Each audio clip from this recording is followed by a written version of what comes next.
Frank's right about this front page on the Tiser, this photo on the Tiser tomorrow, Scott. Forced to flee, and this photograph of Wendy Nitschke. She feared her property, which has been in her family for a century, may have been lost to the horror blaze. Yeah, we have seen, Jane, some extraordinary photography during this fire emergency over the last couple of weeks, but this is one of the most emotive photos I think I've seen in terms of it doesn't actually show any fires, it's just that massive glowing sky there, and this woman looking out was devastated in terms of that. And sadly every night now, and we obviously had the tragic deaths of those 2 volunteer firefighters overnight with a truck rollover, and as the advertiser reports, another person has died now in a car crash involved in the fires there. It's not getting better. And there's going to be a lot of questions being asked, and we'll talk about that later in the program, of course. But a lot of questions are going to be asked about where we go in the future. But at the moment, you can only feel for the communities, for those who have lost their lives, their families, and those firefighters who are out there. And we've talked about this in other nights, Jane. As this continues on, they are volunteers out there. These are people who've got other jobs. They're not at their jobs. And how much longer can they sustain this incredible effort, fighting for people out there to try to save their lives and properties? Yeah, Paige, Scott is absolutely right on that, and also all of the employers who let these volunteers go. I know a lot of the volunteers are small business people, they're not earning any money at the moment, but all of the employers too who say, look, you go and fight these fires. Paige, I thought that both Frank and Scott made some great observations about that front page on the Tiser. We've got lots of other stories to get to, but you know, you with your journalistic background, and I know you take these things and look at them very, very closely. Scott's right to point out we can't actually see the fire here, but it is such a powerful image, isn't it? It's almost apocalyptic, that glow and the expression on her face. I think it feels awkward to describe such a terrifying image as beautiful. But it is evocative. I think they've really nailed it, and I think sometimes that does more than the words, to be honest. Yeah, it does. Paige, I'll stay with you. The Daily Telegraph tomorrow, and these heroes of the inferno, Andrew O'Dwyer, Jeffrey Keaton, exhausted firefighting crews have barely had time to grieve for 2 of their fallen brethren on the front line, with catastrophic conditions set to hit New South Wales tomorrow.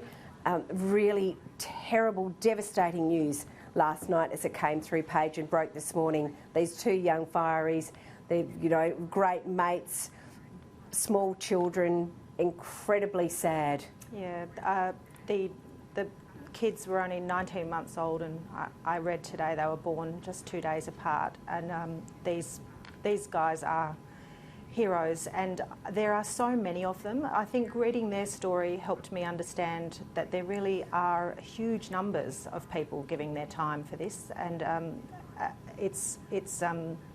well, it makes me feel proud, actually, that there are so many willing to risk their lives. Frank, your thoughts on this front page of the Daily Telegraph tomorrow, expecting terrible conditions. Sydney's blanketed in smoke. People have been very sick with smoke inhalation, but the loss of these 2, and Frank, actually, yesterday there were 3 firefighters who were injured, 2 were intubated, but we heard from the Emergency Services Minister last night that they were able to speak, and then later we lost these 2 outstanding young men. Yeah, Jane, it's just an absolute sad day. Our thoughts and prayers are with their families and friends and the local community. It's just a terrible tragedy, and just, with less than a week to Christmas, these men paid the ultimate sacrifice for their country, and I hope in some way we can pay back, do something in recognition for the service that they've done. The Daily Telegraph, the headline here, heroes, and that's what they are, Jane. Absolutely heroes. They've gone out of their way, and and now we're left with two young children without their fathers. Yeah. Scott, I'll take you, it's the same story, to the front page of the Canberra Times tomorrow, lost in the line of fire. and we can see the members of the Horsley Park RFS at a memorial today for the firefighters Jeffrey Keaton and Andrew O'Dwyer. Another very evocative image. These people are exhausted, they've been pushed beyond their limits, and they've lost two of their finest. No, look, Jane, and look, I think the extraordinary thing as we're seeing is that how many front pages have fires on the front. And that says something about the how this is swept through state after state and across the continent. Something that, look, it has happened in the past, and we'll talk about that again later in the program, I'm sure. But it just shows how intense, how devastating this, and some of the issues that are pertinent in terms of this to be asked are not unique to one state. We are seeing this across Australia from one coast to the other at the moment. And I think the front pages we talked about tonight just then, the Telly, the Advertiser, the Canberra Times, you know, and you know, this is an issue that is now sweeping across this nation. Yeah, indeed. And Paige, to your paper tomorrow, the front page of The Australian, again, we have this photograph. It's an extraordinary aerial shot. Fire monster stalks town, fathers killed, homes destroyed. The historic town of Bargo is under siege by a wall of fire ravaging the New South Wales Southern Highlands, with at least 50 homes destroyed and much of the area reduced to an apocalyptic wasteland.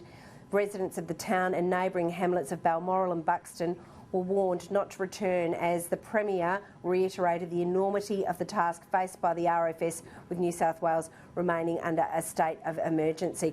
This is actually an extraordinary photograph and quite a detailed story tomorrow, Paige. Yeah, that's right. I think one of the most effective ways to convey the horror of these fires, which are coast to coast — there's been 5 days of fires in Perth after the last heat wave — is to sometimes tell one story at a time. Yeah. And I think this is really actually very well done, because it's not telling the entire story of the whole nation, but it's explaining one of those micro stories and the impact on the people and that historic community. Yeah, you're right. And they've got a story there of John Willett of Balmoral, lost his house on Thursday and counted himself lucky to have escaped. And we were talking to people on the air tonight, talking to a man out of Victoria who said the fire was heading his way, and it was absolutely heartbreaking, because he was talking about whether or not he was going to let his horses go, and he was trying to find his cat as the fire approached. And he was actually ringing to say how angry he is about fire policy. We'll talk about that more shortly.